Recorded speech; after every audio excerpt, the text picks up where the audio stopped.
അസ്സലാമു അലൈക്കും വറഹ്മത്തുള്ളാഹി വബറകാതുഹു.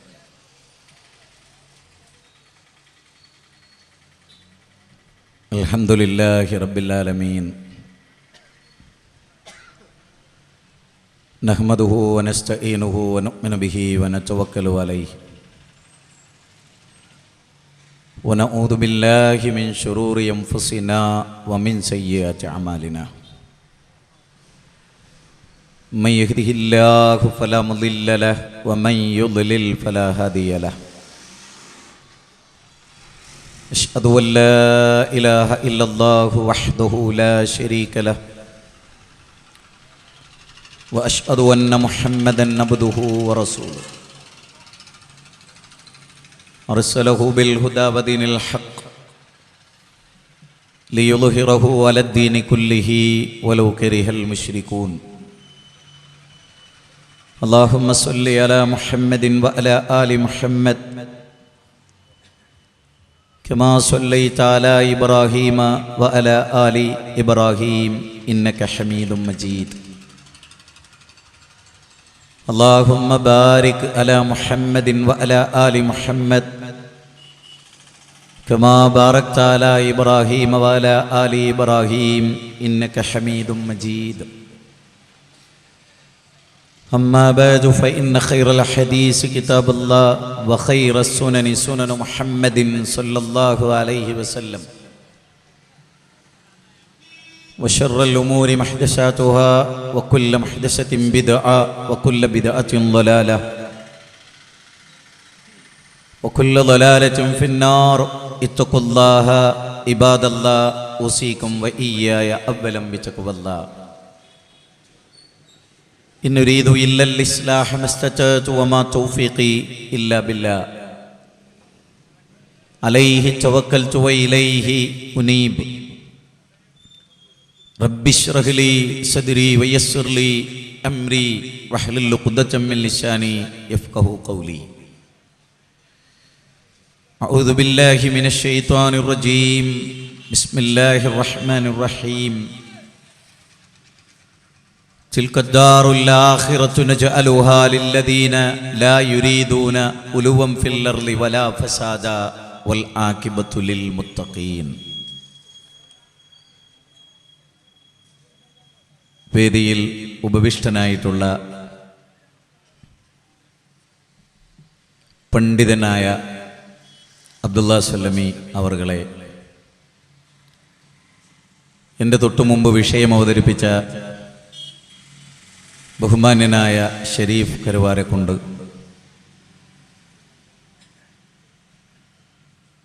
ഒരുപാട് വർഷങ്ങളുടെ പാരമ്പര്യമുള്ള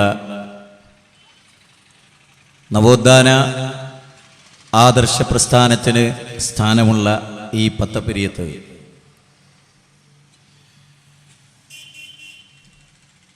മതം സുരക്ഷയാകുന്നു എന്ന വിഷയത്തിൽ ഊന്നി നിന്നുകൊണ്ട് എൻ്റെ പ്രഭാഷണം കേൾക്കുന്നതിന് വേണ്ടി ഇവിടെ തടിച്ചുകൂടിയ സഹോദരന്മാരെ, സഹോദരികളെ, ഈ പ്രസ്ഥാനത്തെ വേറിട്ട് വീക്ഷിച്ചുകൊണ്ടിരിക്കുന്ന സഹൃദയരെ, നമ്മുടെ കാലഘട്ടത്തെക്കുറിച്ച് പല കാരണങ്ങളാൽ നമ്മൾ മറന്നുപോകുന്നു എന്നാണ് എനിക്ക് തോന്നുന്നത്. പ്രവാചകന്മാർ ലോകത്ത് വന്ന് സമൂഹത്തിന് ഒന്നാമതായി ലാ ഇലാഹ ഇല്ലല്ലാഹ് എന്ന കലിമത്ത് തൗഹീദിൽ ഊന്നി നിന്നുകൊണ്ടുള്ള ഒരു പ്രബോധന പ്രവർത്തനത്തിന് അവർ നേതൃത്വം നൽകി. അവരുടെ മുമ്പിലുണ്ടായിരുന്നത് മനുഷ്യരായിരുന്നു. ഇംഗ്ലീഷ് അക്ഷരമാലയിലെ പേരുകൾ കൊണ്ട് അലങ്കരിക്കപ്പെട്ട സംഘടനകളും സംഘടനാ ബോർഡുകളും ആസ്ഥാനങ്ങളുമില്ലാത്ത ഒരു കാലഘട്ടത്തിൽ പച്ചയായ മനുഷ്യരോട് അവരൊരുമിച്ച് കൂടുന്ന പ്രദേശങ്ങളിലെല്ലാം പ്രവാചകന്മാരെല്ലാവരും ഒന്നിച്ചു മുഴക്കിയ മഹത്തായ ഒരു ശബ്ദമുണ്ടായിരുന്നു. ഏകദൈവാരാധനയിൽ അധിഷ്ഠിതമായ മഹത്തായ ഒരു ശബ്ദം. അല്ലാഹു സുബ്ഹാനഹു വ തആല വിശുദ്ധ ഖുർആനിൽ 17-ാം അധ്യായം സൂറത്ത് ഇസ്രായിൽ വളരെ അർത്ഥഗർഭമായി നമ്മെ പഠിപ്പിക്കുന്ന ശ്രദ്ധേയമായ ഖുർആനിലെ ഒരു വചനമാണ് അലം തറ കൈഫ ലറബല്ലാഹു മസലൻ കലിമത്തൻ ത്വയ്യിബത്തൻ കസജറത്തിൻ ത്വയ്യിബ. ഒരു ഉദാഹരണം അല്ലാഹു പറയുകയാണ്. ഒരു പടർന്നു പന്തലിച്ച വടവൃക്ഷം, ഭൂമിയുടെ അഗാധതകളിലേക്ക് വേര് ഇറങ്ങി നിൽക്കുന്ന, കാറ്റുകൾക്ക് മറിച്ചിടാനാവാത്ത ശക്തമായ വേറുറച്ച ഒരു മഹാവൃക്ഷം. തൂതി ഉക്കുലഹ കുല്ല ഹീനിൻ ബിഇദ്നി റബ്ബിഹാ. എല്ലാ സമയത്തും പടച്ച തമ്പുരാന്റെ അനുമതി പ്രകാരം ഫലം നൽകുന്ന ഒരു വൃക്ഷം. ഖുർആനിലെ 14-ാം അധ്യായം സൂറത്ത് ഇബ്രാഹീമിലെ 24 മുതലുള്ള മനോഹരമായ ഒരു വിശദീകരണമാണ്. ആധുനിക കാലഘട്ടത്തിൽ ജനങ്ങളുടെ മുമ്പിൽ നമുക്ക് അവതരിപ്പിക്കാൻ ഏറെ വിഷയങ്ങൾ നിലനിൽക്കുകയാണ്. ഏതൊരു കാലഘട്ടത്തിലും ഉണ്ടാകുന്ന ഏതേത് പ്രശ്നങ്ങളെയും പ്രമാണങ്ങളുടെ വെളിച്ചത്തിൽ നോക്കിക്കാണുകയും മനുഷ്യർക്കിടയിൽ അഭിപ്രായ ഭിന്നതകൾ ഉണ്ടാകുമ്പോൾ തിരുത്തി കൊടുക്കുകയും ചെയ്യുന്നത് നല്ലത് തന്നെ. അതോടൊപ്പം നിർവഹിക്കപ്പെടേണ്ട മഹത്തായ ഒരു ആദർശ പ്രബോധനമുണ്ട്. ആ ആദർശ പ്രബോധനം മറന്നുകൊണ്ടല്ല മുജാഹിദ് പ്രസ്ഥാനം നാളിതുവരെ ഇവിടെ നിലനിന്നു പോകുന്നത്. 120 കോടി മനുഷ്യർ ജീവിക്കുന്ന ഒരു രാജ്യമാണ് ഇന്ത്യ. കേരളത്തിലാകട്ടെ, നമ്മൾ ജീവിക്കുന്ന മലപ്പുറം ജില്ലയിൽ മുസ്ലിം ഭൂരിപക്ഷ പ്രദേശമാണെങ്കിലും ധാരാളം അമുസ്ലിങ്ങൾ ജീവിക്കുന്ന ഒരു പ്രദേശം ഇതാണ്. ഇസ്ലാമിനെതിരെ ഏറ്റവും ശക്തമായി പ്രസംഗിക്കുന്ന ഒരു ടീച്ചർ ജനിച്ചത് ഈ മലപ്പുറം ജില്ലയിൽ. ഈ മലപ്പുറം ജില്ലയിലെ ആളുകൾക്ക് യഥാർത്ഥമായ ഇസ്ലാം എന്താണ് എന്ന് അവരെ ചെന്ന് കണ്ട് പഠിപ്പിച്ചു കൊടുക്കാൻ സാധിച്ചില്ലേ എന്നത് ഈ ജില്ലക്കാർ ആലോചിക്കേണ്ട പ്രധാനമായ കാര്യമാണ്. ഇവിടെ ജീവിക്കുന്ന മുസ്ലിം അമുസ്ലിം വ്യത്യാസമില്ലാതെ മനുഷ്യരാണോ, അവരോടെല്ലാം സംവദിക്കേണ്ട ഒരു ഉത്തരവാദിത്തം നിങ്ങൾക്കും എനിക്കും ഉണ്ട് എന്നാണ് ഞാൻ സൂചിപ്പിക്കുന്നത്. കാരണം അവർക്ക് ഈ സന്ദേശം എത്തിച്ചു കൊടുക്കാൻ ഇനിയൊരു പ്രവാചകൻ വരാനില്ല, അതെല്ലാവരും അറിയണം. മുഹമ്മദ് നബി സല്ലല്ലാഹു അലൈഹി വസല്ലമ അന്തിമ പ്രവാചകനാണ്. ആ അന്തിമ പ്രവാചകനായ മുഹമ്മദ് നബി സല്ലല്ലാഹു അലൈഹി വസല്ലമക്ക് ശേഷം അദ്ദേഹം ഖാതിമുൻ നബിയാണ്. ഖുർആനിലെ 33-ാം അധ്യായം സൂറത്ത് അഹ്സാബിലെ 40-ാമത്തെ വചനമാണ്. ആ പ്രവാചകന് ശേഷം ഇനി ഒരു നബി വരാനില്ല. ആ പ്രവാചകൻ പൂർത്തീകരിച്ച മതമാണ് ലോകത്ത് ജീവിക്കുന്ന, അഷ്ടദിക്കുകളിൽ ജീവിക്കുന്ന എല്ലാ മനുഷ്യർക്കും ലഭിക്കേണ്ടത്. ആ മതത്തെക്കുറിച്ചാണ് നമ്മളിവിടെ സംസാരിക്കുന്നത്. ലോകത്ത് ഒരുപാട് മതങ്ങൾ ഉദയം ചെയ്തിട്ടുണ്ട് എന്ന് എല്ലാവർക്കും അറിയാം. എന്തിനാണ് മതം, എന്താണ് മതം എന്ന് ആധുനിക ലോകം പഠിക്കേണ്ടതുണ്ട്. ഓരോ വ്യക്തികളും അത് ഗൗരവമായ ചർച്ചയ്ക്ക് വരേണ്ടതാണ്. എന്താണ് മതം? മതം മാനവിക മൂല്യങ്ങൾക്ക് പ്രാധാന്യം നൽകുകയും മതം മനുഷ്യനെ സംസ്കരിക്കുകയും ചെയ്യുന്നു എന്നത് വളരെ പ്രധാനമാണ്. ഓരോ വ്യക്തികളുടെയും ആത്മബന്ധിതമാണ് മതം എന്ന് പറയുന്നത് വളരെ പ്രധാനമാണ്. മതം മനുഷ്യ ജീവിതത്തിൽ മുഴുവനും ഇടപെടുന്നു എന്നതിൽ സംശയമില്ല. അതോടൊപ്പം മതം ഓരോ വ്യക്തിയിലും എത്രത്തോളം സ്വാധീനം ചെലുത്തുന്നു എന്നത് സഗൗരവമായ പഠനങ്ങൾക്ക് വരേണ്ടതാണ്. എൻ്റെ വ്യക്തി ജീവിതത്തെയും എൻ്റെ സംസാരത്തെയും എൻ്റെ സംസ്കാരത്തെയും എൻ്റെ ചുറ്റുപാടുകളെയും എൻ്റെ അയൽപ്പങ്ങളെയും എല്ലാം ബന്ധപ്പെടുത്തി രൂപപ്പെടേണ്ട മഹത്തായ ഒരു ജീവിത സന്ദേശമുണ്ട് മതത്തിന്. മനുഷ്യനിർമ്മിത പ്രത്യയശാസ്ത്രങ്ങളും മതങ്ങളുമുണ്ട്, അതെന്നും പരാജയപ്പെട്ടിട്ടേ ഉള്ളൂ. ഇപ്പൊ നിങ്ങൾക്കറിയാം, കേരളത്തിലെ ഏറ്റവും വലിയ ദാർശനികനായി ജീവിച്ച് ഈ അടുത്ത കാലത്ത് മരിച്ചുപോയ പി ഗോവിന്ദപിള്ള കമ്മ്യൂണിസ്റ്റ് സൈദ്ധാന്തികനായിരുന്നു അദ്ദേഹം. ഈ അടുത്ത കാലത്ത് മരിച്ചുപോയി. അതിനുശേഷം മാതൃഭൂമിയിൽ അദ്ദേഹവുമായി നടന്ന ഒരു ഇന്റർവ്യൂ കൊടുത്തിരുന്നു. ആ ഇന്റർവ്യൂവിൽ ഏറ്റവും പ്രധാനമായി അദ്ദേഹത്തോടുള്ള ഒരു ചോദ്യമാണ്.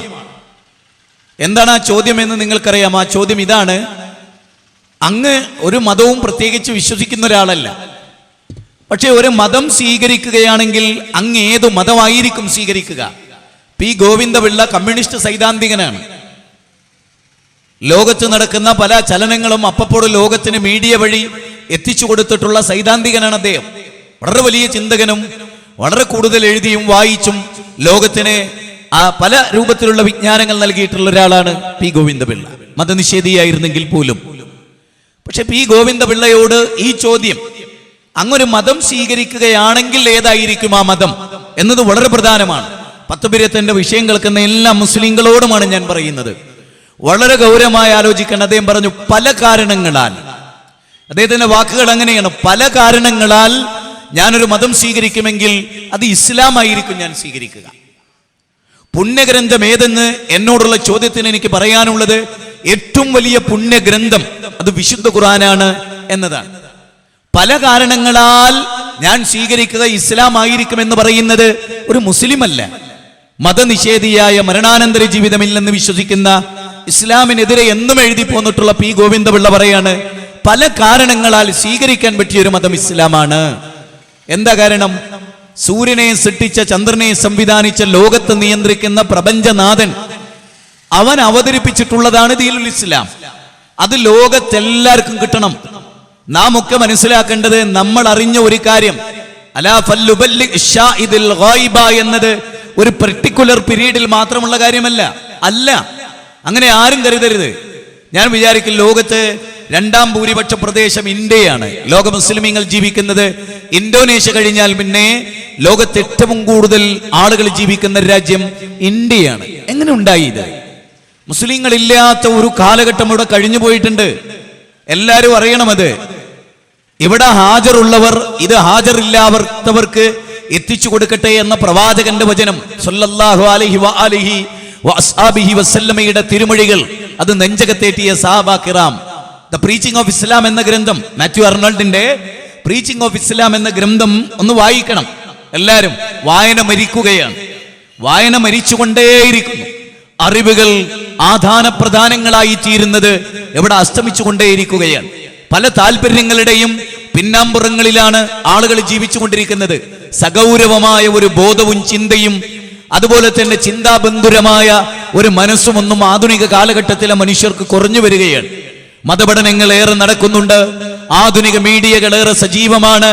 ടെക്നോളജി, ഇൻഫർമേഷൻ ടെക്നോളജി അഭൂതപൂർവമായി വളർച്ച പ്രാപിച്ചിട്ടുള്ള ഒരു കാലഘട്ടത്തിൽ ഓരോ അനുനിമിഷവും മൈക്രോ സെക്കൻഡുകളിലും അഭൂതപൂർവമായ വളർച്ചയാണ് അവിടെ നടന്നുകൊണ്ടിരിക്കുന്നത്. അവിടെ ഒരു കാര്യം മനസ്സിലാക്കണം, ലോകം അധാർമിക പ്രവണതകളിൽ കൂപ്പുകുത്തിക്കൊണ്ടിരിക്കുകയാണ്. അവിടെയാണ് മതം ശക്തമായ ചർച്ചയ്ക്ക് വരുന്നത്. പല കാരണങ്ങൾ വെച്ച് നോക്കുമ്പോൾ ഞാൻ ഇസ്ലാമായിരിക്കും അംഗീകരിക്കുക. അപ്പൊ നിങ്ങൾക്കറിയാം, മാർമഡ്യൂക്ക് പിക്താൾ ലോകം കണ്ട ഖുർആൻ പരിഭാഷകരിൽ, ട്രാൻസ്ലേറ്റർമാരിൽ അഗ്രേശ്വരനാണ് മാർമഡ്യൂക്ക് പിക്താൾ. അദ്ദേഹത്തിന്റെ ഖുർആൻ പരിഭാഷ ഒരുപാട് ആളുകൾക്ക് ഇസ്ലാമിലേക്ക് വെളിച്ചമേകിയ ഒരു ഗ്രന്ഥമാണ്. എന്നാൽ മാർമഡ്യൂക്ക് പിക്താൾ എങ്ങനെ ഇസ്ലാമായത്? അതല്ലോ ആരെങ്കിലും എപ്പോഴെങ്കിലും ചിന്തിച്ചിട്ടുണ്ടോ? മാർമഡ്യൂക്ക് പിക്താളിലൂടെ ഇസ്ലാം സ്വീകരിച്ച ഒരുപാട് ആളുകളുടെ കഥ ഒരുപക്ഷെ സദസ്യർക്കും അല്ലാത്തവർക്കും ഒക്കെ പറയാൻ പറ്റും. പക്ഷെ മാർമഡ്യൂക്ക് പിക്താൾ എങ്ങനെ ഇസ്ലാമായി? ഒരു വേലക്കാരനാണ് ഇസ്ലാമാകാനുള്ള പ്രചോദനം. എന്തേ? വയല് പറഞ്ഞതാ? അല്ല. പ്രസംഗിച്ചതാ? അല്ല. ഇസ്ലാമിന് ദൈവത്തിന്റെ ഏറ്റവും പ്രധാനം പ്രസംഗം തന്നെയാണ്. യാതൊരു സംശയ കാര്യത്തിൽ ഒരാൾക്കും വേണ്ട കേട്ടോ. ഇസ്ലാമിലെ ദൈവത്ത് എന്ന് പറഞ്ഞാൽ എഴുത്തൊന്നുമില്ല. അതൊക്കെ അതിനൊരു ആക്കം കൂട്ടും എന്നത് ഒഴിച്ചു നിർത്തിയാൽ അമ്പിയാക്കളെല്ലാം പ്രാസംഗികരായിരുന്നു. പ്രസംഗമാണ് ഇസ്ലാമിന്റെ ദൈവത്തിന്റെ മർമ്മം. അതിൽ യാതൊരു സംശയവുമില്ല, യാതൊരു സംശയവുമില്ല. അപ്പൊ ഞാൻ പറയാം ഒരാളോട് രണ്ട് കാര്യങ്ങൾ. സാധാരണ ആളുകൾ പറയാറുണ്ട്, പ്രസംഗിക്കൊന്നും വേണ്ട, നന്നായിട്ട് ജീവിച്ചാൽ മതി, എന്നാൽ തന്നെ ആളുകൾ വരും. അതൊരു ജനകീയവൽക്കരിച്ച് അല്ലെങ്കിൽ പൊതുവൽക്കരിച്ച് പറയേണ്ട ഒന്നല്ല. ഒരു വ്യക്തിയുടെ അവിടെ ഞാൻ ഇങ്ങനെ പറയാം, എല്ലാവരും ശ്രദ്ധിച്ച് കേട്ടാൽ മതി. അതായത് ഒരു വ്യക്തിയുടെ നല്ല ക്വാളിറ്റി ഒരാളിലേക്ക് ആകർഷിക്കാം. അത് സ്വയം ദൈവത്തല്ല, അയാളുടെ സ്വഭാവം ദൈവത്തിന് ബദലായി നിന്നേക്കാം, പക്ഷേ ദൈവത്തിന് പകരാവൂല. ഒരു ജീവകാരുണ്യ പ്രവർത്തനം ഒരാൾക്ക് ഇസ്ലാമിനെ പഠിക്കാൻ പ്രചോദനമാവാം, പക്ഷെ ജീവകാരുണ്യ പ്രവർത്തനം സ്വയം ദൈവത്തല്ല.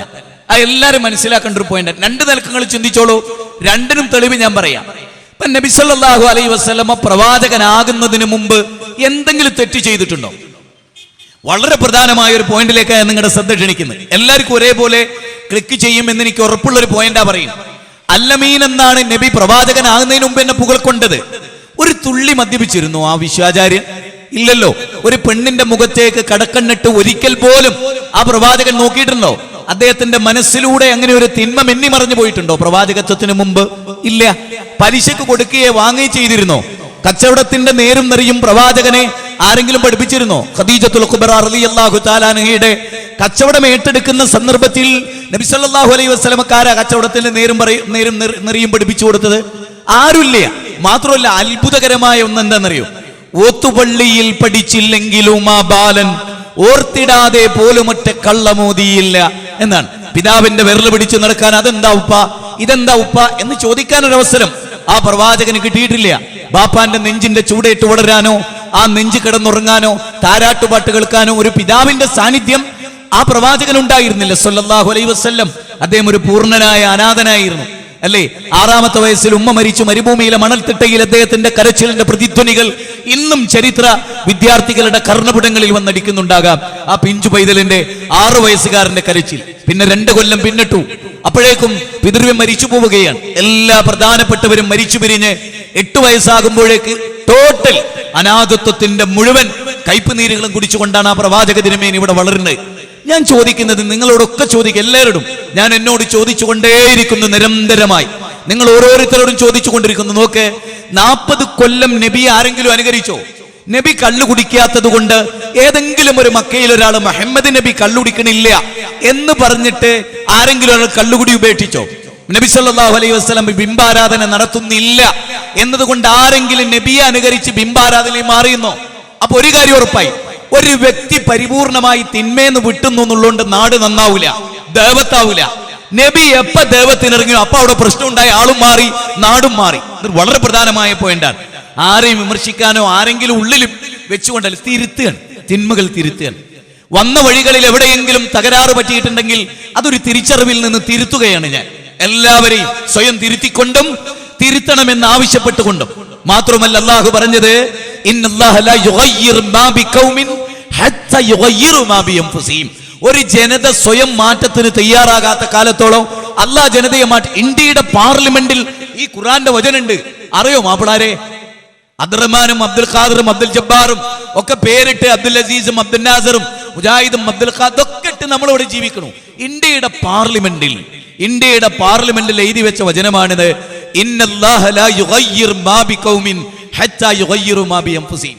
ഒരു ജനത സ്വയം മാറ്റത്തിന് തയ്യാറാകാത്ത കാലത്തോളം അവരെ അല്ലാഹ് മാറ്റൂല എന്നാണ്. പഠിച്ചോൻ ഇങ്ങനെ വന്നിട്ട് കുറെ ആളുകളെ നല്ല മൗസൂമികളെ സൃഷ്ടിച്ചിങ്ങോട്ട് വിടുവൊന്നുമില്ല. മനുഷ്യൻ കുറെ അധ്വാനിക്കണം, കുറെ ഇടപെടണം. സ്വയം മാറ്റത്തിന് സന്നദ്ധമാകാത്ത കാലത്തോളം ഒരു ജനതയെ ആരും മാറ്റില്ല. അള്ളാഹു ഇടപെട്ട് മാറ്റും. നോക്ക്, അലാ ഫഇന്ന ഫിൽ ജസദി മുളഅ ഇദാ സ്വലഹത് സ്വലഹൽ ജസദു കുല്ലുഹു വഇദാ ഫസദത് ഫസദൽ ജസദു കുല്ലുഹു അലാ വഹിയൽ ഖൽബ്. അറിയുക, നിങ്ങളുടെ ശരീരത്തിൽ ഒരു മാംസപിണ്ഡമുണ്ട്. അത് നന്നായാൽ ശരീരം മുഴുവനും നന്നാവും. അത് കേടുവന്നാലോ ശരീരം കേടുവരികയും ചെയ്യും. അത് ഹൃദയമാണ്.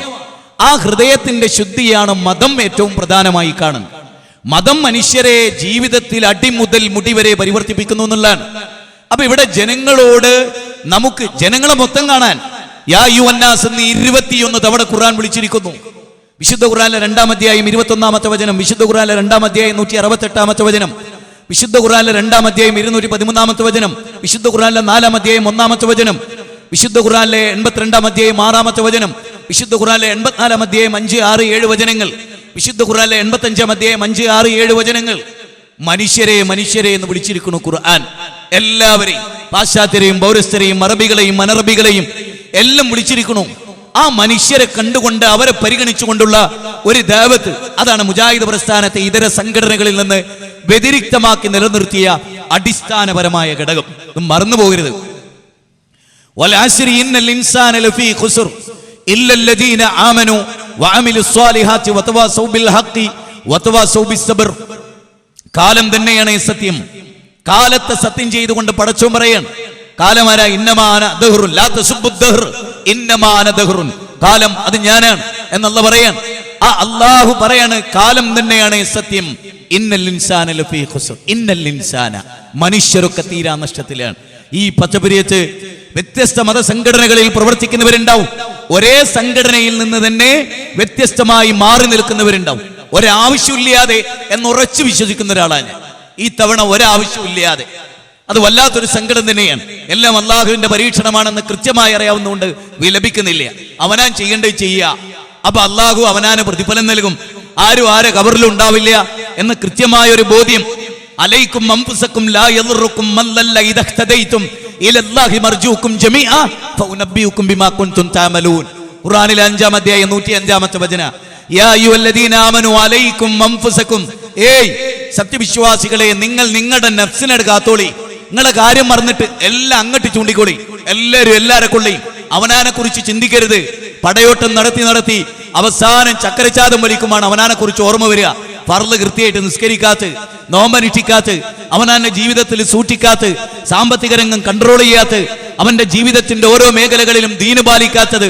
ഉദ്ഖുലു ഫിസ്സിൽമി കാഫ എന്ന ആയത്ത് പലതവണ ഓതിയെങ്കിലും അവൻ സ്വയം ഇസ്ലാമിലേക്ക് പ്രവേശിക്കാൻ മറന്നുപോയത്. ഖുർആനിന്റെ 2-ാം അധ്യായം 208-ാമത്തെ വചനം. അങ്ങനെയൊക്കെ ഒരുപാട് കാര്യങ്ങൾ. എന്നിട്ട് അല്ലാഹു പറയാ, സ്വന്തം കാര്യം മറക്കണ്ട. എന്നിട്ട് പറയുന്നു, ലാ യദുറുക്കും മൻ ലല്ല ഇദഹ്തദൈതും. എനിക്ക് എല്ലാവരോടും പറയാനുള്ളതാ, ഈ 10 പേരത്ത് ഒരുമിച്ച് കൂടി എല്ലാവരോടും, നിങ്ങൾ പിഴച്ചിട്ടില്ലെങ്കിൽ പിഴച്ചവർക്ക് നിങ്ങൾ ഒന്നും ചെയ്യാൻ കഴിയില്ല. അല്ലാഹു പറയുന്നത്, നിങ്ങൾ ഹിദായത്തിലാണോ ഉന്മൂലനം ചെയ്യാൻ കഴിയില്ല, വേരോടെ പിഴുതെറിയാൻ കഴിയില്ല. ആരൊക്കെ എത്ര ശക്തമായ എന്തൊക്കെ അധികാരങ്ങൾ ഉപയോഗിച്ച് നിങ്ങൾക്കെതിരെ തിരിഞ്ഞാലും ഒന്നും ചെയ്യാൻ കഴിയില്ല എന്ന് കേരളം തെളിഞ്ഞുകൊണ്ടിരിക്കുക ഓരോ കാര്യത്തിലും. പക്ഷെ അള്ളൊരു കണ്ടീഷൻ പറഞ്ഞിട്ടുണ്ട്. അതെന്താ?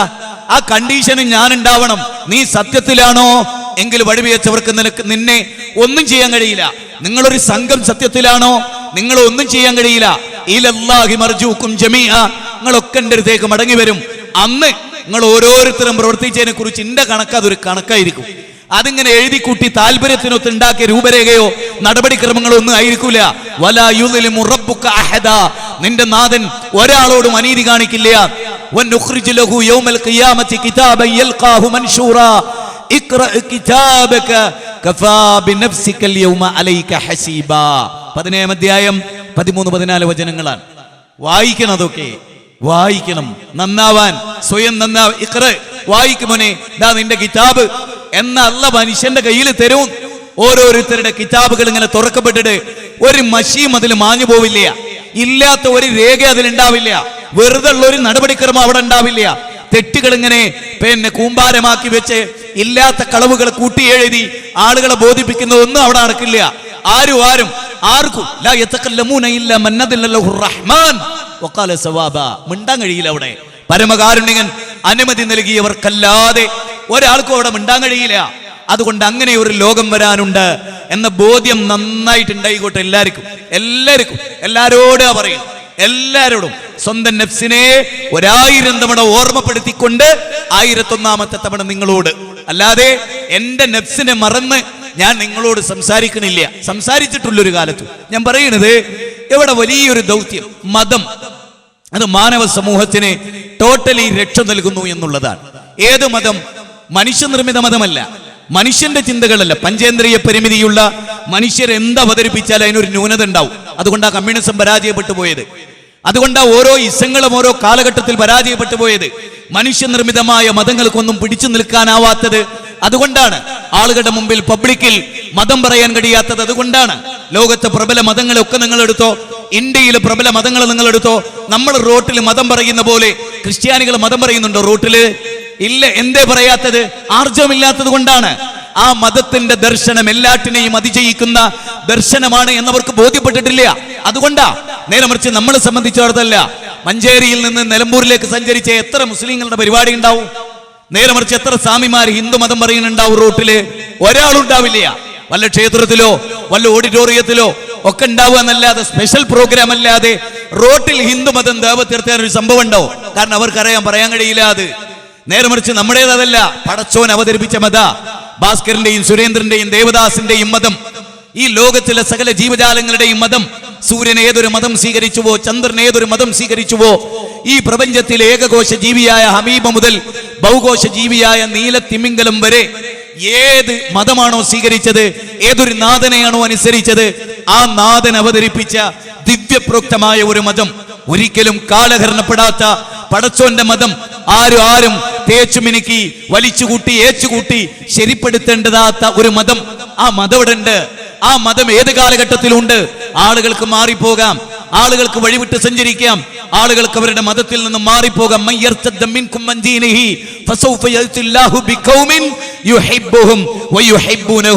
അവിടെയാ അല്ലാഹു പറഞ്ഞ അതാണ്, നിങ്ങൾ ഈ മതം ഉപേക്ഷിച്ചു, ഈ ആദർശം ഉപേക്ഷിച്ചു, നിങ്ങൾ അങ്ങ് മാറിപ്പോയി.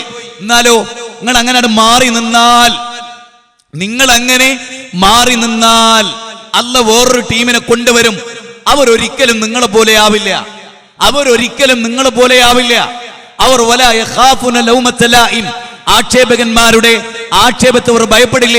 നിങ്ങൾ നോക്ക്, 10 കൊല്ലക്കാലം മുജാഹിദ് പ്രസ്ഥാനത്ത് പിരിഞ്ഞുപോയ ഹുസൈൻ മടവൂരിന്റെ നേതൃത്വത്തിലുള്ള CP ഉമർ സുല്ലമിയുടെ നേതൃത്വത്തിലുള്ള ആളുകൾ നമ്മളെ ജിന്നുകൾ എന്ന് വിളിച്ചു, ജിന്നൂരികൾ എന്ന് വിളിച്ചു, അന്ധവിശ്വാസികൾ എന്ന് വിളിച്ചു, പരിഹാസ വാക്കുകൾ വിളിച്ചു. നമ്മൾ ഇല്ലാതായോ? ഇല്ല. 10 കൊല്ലം ചരിത്രത്തിൽ തുല്യത ഉണ്ടായിരുന്നില്ല. നമ്മുടെ സേവനത്തിനും പ്രവർത്തനത്തിനും നമ്മുടെ റോഡുകളിൽ എന്നും നമ്മുടെ പ്രഭാഷണങ്ങളായിരുന്നു. സാൽവേഷനുകൾ, സമ്മേളനങ്ങൾ, സിംബോസിയങ്ങൾ, സെമിനാറുകൾ, കുടുംബ സദസ്സുകൾ, ചർച്ചകൾ, വയല് പരമ്പരകൾ, വമ്പിച്ച പോരാട്ടമായിരുന്നു. എന്താ കാരണം? അവരതുമായിട്ട് 10 കൊല്ലം അങ്ങനെ കൂടി. ദൗർഭാഗ്യകരം എന്ന് പറയട്ടെ, എന്റെ പ്രിയപ്പെട്ട സഹോദരങ്ങളോട്, സഹപ്രവർത്തകരോട്, ഞങ്ങളെ തെറ്റിദ്ധരിച്ചവരോട്, നിങ്ങളുടെ ഗതിയും അത് തന്നെയാണ്. ഇനി വരുന്ന 10 കൊല്ലങ്ങൾ ജിന്നയായിട്ട് കഴിച്ചുകൂട്ടും. അന്ന് ഞങ്ങൾ ദേവത്ത് നടത്തും, ആളുകൾക്ക് ഹിദായത്ത് ലഭിക്കും ഇൻഷാ അല്ലാഹ്. അന്ന് ഈ കാര്യം ഇവിടെ നടക്കും. ഞാൻ ഒരൊറ്റ കാര്യം ഓർമ്മപ്പെടുന്നത്, ഹുസൈൻ മടവൂരിന്റെ സമൂഹത്തിന് സംഭവിച്ച പതീതത്വം, അതെന്റെ പ്രിയപ്പെട്ട AP അബ്ദുൽ ഖാദർ മൗലവിയുടെ നേതൃത്വത്തിലുള്ള സമൂഹത്തിന് ഉണ്ടാകരുത്. സ്നേഹത്തോടു കൂടി ഞാൻ പറയാൻ, 10 കൊല്ലം അവർ നടത്തിയപ്പോ ആൺകുട്ടികൾ ദേവത്ത് നടത്തിയിരുന്നു ഇവിടെ. ആയിരക്കണക്കിന് ആളുകൾക്ക് ഇസ്ലാം മനസ്സിലായിരുന്നു ഇവിടെ. പല ആളുകളും ഇസ്ലാം എന്താന്ന് ശരിക്കും മനസ്സിലാക്കി. ഉന്നതന്മാരായ ആളുകൾ, നിങ്ങൾക്കറിയാം, തോമസ് ഐസക് ധനകാര്യ വകുപ്പ് കൈകാര്യം ചെയ്യുന്ന കാലം ഇസ്ലാമിക് ബാങ്കിനെ കുറിച്ച് ചർച്ച ചെയ്ത് എപ്പോഴാണെന്നറിയോ? തണമ്പാട്ടയത്തെ സാൽവേഷൻ കഴിഞ്ഞ് വന്നിട്ട് അതിനെക്കുറിച്ച് എഴുതി രേഖാമൂലം നമ്മൾ സമർപ്പിക്കാൻ അദ്ദേഹം ആവശ്യപ്പെട്ടു. ഇസ്ലാമിന്റെ സാമ്പത്തിക ശാസ്ത്രം അത് കൊടുത്തിട്ടാ. എന്തിനധികം BJPയുടെ മുൻ പ്രസിഡന്റ് ശ്രീധരൻപിള്ള അദ്ദേഹത്തിന്റെ അഭിപ്രായം ഇന്നും രേഖപ്പെടുത്തപ്പെട്ട് കിടക്കുക. ഇതാണ് മതമെങ്കിൽ അദ്ദേഹം പറഞ്ഞു, മുജാഹിദുകളുടെ വേദി പങ്കിടും തോറും എനിക്ക് ഇസ്ലാമിനെ കുറിച്ചുള്ള ശത്രുത കുറഞ്ഞു വരികയാണ്. എറണാകുളം സമ്മേളനത്തിൽ പറഞ്ഞ വാക്കാത്, അത് തണമ്പാട്ടയത്ത് അദ്ദേഹം ആവർത്തിച്ചു. ഞാനിതാ ഈ കഴിഞ്ഞ ആഴ്ച ഇൻസൈറ്റ് എക്സിബിഷൻ അങ്ങ് കരുനാഗപ്പള്ളിയിൽ 4 ആളാ ഇസ്ലാമിനെ കുറിച്ച് പഠിച്ച് ഞങ്ങൾ ഇസ്ലാം സ്വീകരിക്കാൻ ആഗ്രഹിക്കുന്നു, ഞങ്ങൾ ശാസ്ത്രമെല്ലാം തയ്യാറാണ്. നമ്മൾ അവരോട് പറഞ്ഞു, പഠിക്കുകയും മനസ്സിലാക്കുകയും. അവിടെ ഹിന്ദുക്കളും ക്രിസ്ത്യാനികളും ഒക്കെ മതപ്രതിനിധികളായി സമ്മേളനത്തിൽ പങ്കെടുത്തു. അവരത് കണ്ടു, അത്ഭുതം കൂറി. എന്താ കാരണം? വിലപ്പെട്ട ദീനാണത്. അള്ളാന്റെ ഖുർആനും സുന്നത്തും ഇവിടെ ഉണ്ട്. അതിനെ അവഗണിച്ചിട്ട് ആരും മുന്നോട്ട് പോണ്ട. നാവിൽ വരുന്നത് മുഴുവനും ഇബ്ലീസാണ് മനുഷ്യരെ ചെയ്യിക്കുക. അതുകൊണ്ട് ശരിക്കും ആലോചിക്കുക, ഒരു തിന്മ ചെയ്യിപ്പിക്കുന്നത് പൈശാചികമാണ്. ഇപ്പൊ നിങ്ങൾക്കറിയാം, ഒരു ടീമിന് ഇഷ്ടമില്ലാത്ത പേര് വിളിക്കുക, അവരർഹിക്കാത്ത പേരവരെ വിളിക്കുക, അത് വിളിക്കുന്നവർ പിശാചിനടിമകളാണ്. അത് മനസ്സിലാക്കാൻ വലിയ ബുദ്ധി വേണോ? ഞാനൊരാളെ എടാ റാസ്കളെ എന്ന് വിളിക്കുക, അപ്പൊ എന്താ ഇതിനർത്ഥം എന്നറിയോ? ഇബ്ലീസ് ഇന്നെ സ്വാധീനിക്കണേ, അത് കേൾക്കുന്നവനല്ല. ഞാൻ കുറെ മനുഷ്യന്മാരെങ്ങനെ നടന്നു പോകുമ്പോ ജിന്നുകളെ എങ്ങൾ എങ്ങട്ടാന്ന് ചോദിച്ചാൽ പിശാജ് എന്നെ സ്വാധീനിക്കുന്നു അതിനർത്ഥം.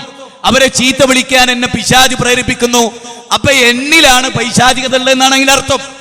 ഞാൻ പറയുന്നത് എന്നാ ഉണരുക, എന്നാണ് എത്ര സൂര്യൻ ഉദിച്ച് അസ്തമിക്കുന്നവിടെ, എത്ര രാപ്പകലുകളോട് ഉണ്ടാകുന്നു. എന്താ നമുക്ക് നേരം എടുക്കാത്തത്? അന്ധമാണ് നമ്മുടെ കണ്ണുകൾ, അല്ലേ? നിങ്ങൾ ആലോചിച്ചു, വേദം പഠിക്കാത്തത് എന്തടോ ദുർജനം, മൂടിക്കിടക്കയോ മർത്യന്റെ മാനസം. നമ്മളൊന്ന് ഹൃദയം തുറക്കണ്ടേ, മനസ്സ് തുറക്കണ്ടേ? പാവപ്പെട്ട ഹോസ്പിറ്റൽ വരാന്തകളിലൊക്കെ ജീവിതവും മരണത്തിന്റെയും നൂൽപ്പാലങ്ങളിൽ കളിക്കുന്ന ധാരാളം മുസ്ലിങ്ങളുണ്ട്. അവരൊക്കെ ഹിദായത്തിലായി മരിക്കണമെന്ന് ആഗ്രഹിക്കുന്നവരാ. നമ്മൾ ഹിദായത്ത് നൽകുന്നത് അല്ലയാ. എല്ലാവർക്കും മതത്തിച്ചു കൊടുക്കണം, ആ ഉത്തരവാദിത്തം ഏറ്റെടുക്കണം എന്നാണ് എനിക്ക് ഇതിന്റെ സംഘാടകരോട് പറയാനുള്ളത്. ഇനി ആരെയും കാത്തു നിൽക്കരുത്. ഇവിടെ ആരും ശക്തി തെളിയിക്കാനോ ആളെ കൂട്ടാനോ ഇനി ഇല്ല, ആവശ്യമില്ല.